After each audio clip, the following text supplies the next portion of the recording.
Hi guys, in today's video we're going to go through the form 1099 NEC. This is very important because a lot of people are independent contractors and the tax season has just opened. So before you file your taxes, you want to make sure you're aware of the changes and what is currently updated. So the first thing people not familiar with the form 1099 NEC is that this form, officially called non-employment compensation form, is used to report payments made to the independent contractors and other non-employees of service. This essentially means that the businesses, having someone that is non-employee of the business was hired to do some work and they done the work, and this is essentially how they got compensated for this work. So who uses it? Businesses. Who receives it? Independent contractors and freelancers paid $600 or more. This is where the reporting threshold has been hit. If it's under $600, it's not. If it's above or at $600, it falls under the form 1099 NEC. Why it reports the total amount of non-employee compensation paid.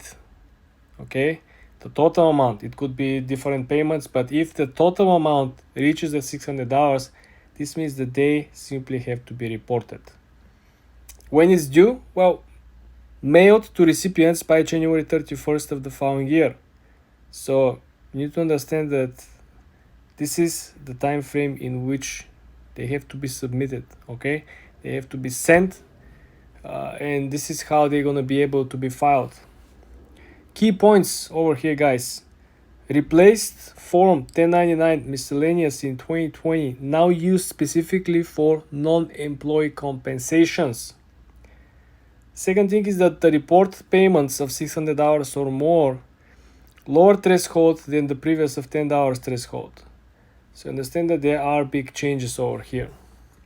Also, you need to pay very close attention that this is used for various service payments, covering fees, commissions, prices, awards.